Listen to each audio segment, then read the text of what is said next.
क्या भारत के unknown gunman ने पाकिस्तान में फिर से हथियार उठा लिया है? क्या रॉ ने पाकिस्तान में चुन चुनकर बदला लेने की शुरुआत कर दी है? हाफिज और मसूद अननोन गनमैन के डर से बंकर में दुबक कर क्यों बैठ गए हैं? ऑपरेशन सिंदूर के बाद क्या ये ऑपरेशन गनमैन है? नमस्कार, जी न्यूज के डिजिटल प्लेटफॉर्म पर आपके साथ मैं हूं आयुष सूर्यवंशी। आपने गौर किया होगा कि 2021 से 2025 के मिड तक जो अननोन गनमैन पाकिस्तान में सुपर एक्टिव थे, बिना किसी क्रेडिट की होड़ के भारत के दुश्मनों को पाकिस्तान में ही उनकी सही जगह यानी जहन्नुम पहुंचा रहे थे, वो मिड 2025 के बाद से अंडरग्राउंड थे। और इसका कारण भी समझा जा सकता है, क्योंकि जब भारत सीधे आतंकी अड्डों पर ब्रह्मोस मार रहा था तो फिर गोली की जरूरत कहां थी? ऑपरेशन सिंदूर में अननोन गनमैन की जरूरत नहीं पड़ी, लेकिन युद्ध काल के समाप्त होते ही या फिर पॉज होते ही एक बार फिर से पाकिस्तान में ये अननोन गनमैन एक्टिव हो गए हैं।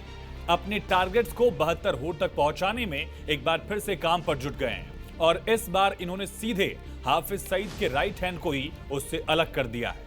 दरअसल पाकिस्तान में लश्कर-ए-तैयबा सरगना हाफिज सईद के एक और करीबी की दिन दहाड़े हत्या कर दी गई। मारे गए इस आतंकी का नाम है शेख मोइज मुजाहिर और हाफिज का राइट हैंड था। आतंकी शेख मोइज लश्कर-ए-तैयबा का नेता भी था, यानी पार्ट टाइम लीडर और फुल टाइम टेररिस्ट था। इसकी हत्या कसूर शहर में की गई। बताया गया कि अज्ञात हमलावरों ने यानी अननोन गनमैन ने शेख मोइज मुजाहिद को कसूर शहर में घर के बाहर गोलियों से छलनी कर पीतल भर दिया। उसे घायल हालत में अस्पताल ले जाया गया, लेकिन डॉक्टर्स ने बताया कि आतंकी कुत्ते की मौत मर चुका है। अब ड्रिप की नहीं, फातिहा की जरूरत है। पाकिस्तान से जो रिपोर्ट्स आई उसके मुताबिक शेख मोइज की उसके घर के सामने गोली मारकर जान ले ली गई। शेख मोइज हाफिज सईद का करीबी सहयोगी था और उसे लश्कर-ए-तैयबा का एक मेन कमांडर भी कहा जाता था।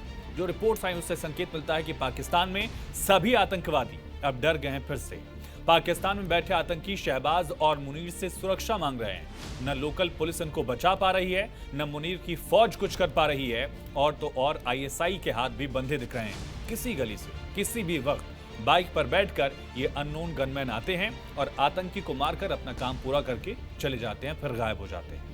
पाकिस्तान में पिछले कुछ सालों से ऐसे बड़े आतंकियों की लगातार ऐसे ही हत्याएं होती रहीं।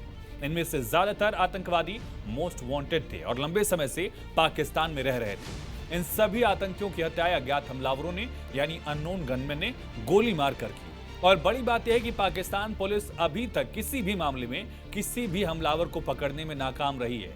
यह हत्याएं ज्यादातर लश्कर-ए-तैयबा, जैश-ए-मोहम्मद, हिजबुल और खालिस्तानी आतंकियों को टारगेट करके की गई। ये वो आतंकी थे जो भारत के खिलाफ हमलों में कभी शामिल रहे या किसी प्लानिंग में ये शामिल थे।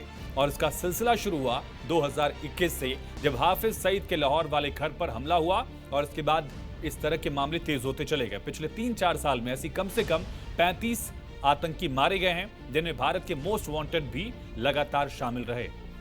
और सिर्फ पाकिस्तान नहीं कह रहा है, दुनिया भर के बड़े बड़े मीडिया हाउसेस इस बात की तस्दीक कर रहे हैं, इस बात का दावा कर रहे हैं कि पाकिस्तान में इन अननोन गनमैन के पीछे भारत की इंटेलिजेंस एजेंसीज हैं।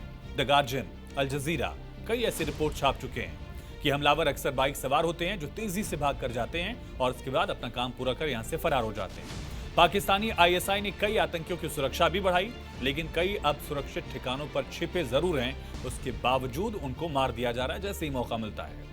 ये हत्याएं पाकिस्तानी आतंकी नेटवर्क में दहशत पैदा कर रही हैं। पाकिस्तान ने कुछ मामलों में भारत पर आरोप लगाए, लेकिन सबूत नहीं दे पाए।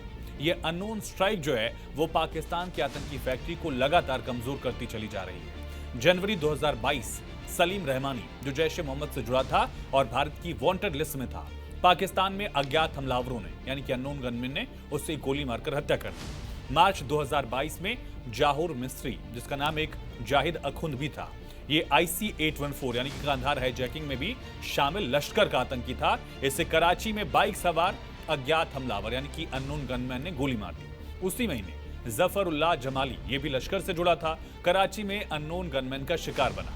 और फरवरी 2023 में सैयद खालिद राजा, बशीर अहमद पीर, ये 2 आतंकी भी मारे गए।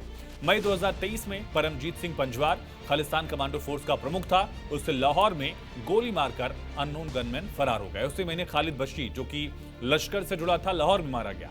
अगस्त 2023 में सरदार हुसैन अराइन, हाफिज सईद का सहयोगी और लश्कर-ए-तैयबा का सदस्य, ये भी ढेर हुआ। और ये लिस्ट बहुत लंबी है कि एक नाम गिनाए जा सकते हैं, वक्त बताया जा सकता है कि सबके जो हत्या का पैटर्न था वो बहुत सिमिलर था, एक जैसा ही था। एक एक नाम गिनाए, लेकिन उसके इतर इन सब का क्रेडिट किसको जाता है? अननोन गनमैन को। तो एक सलाम उन अननोन गनमैन के नाम जो बिना किसी क्रेडिट के लिए अपना काम बखूबी अंजाम दे रहे हैं। फिलहाल इसी के साथ इस वीडियो में इतना ही। बाकी तमाम खबरों के लिए, अपडेट्स के लिए बने रहिए जी मीडिया के डिजिटल प्लेटफॉर्म के साथ।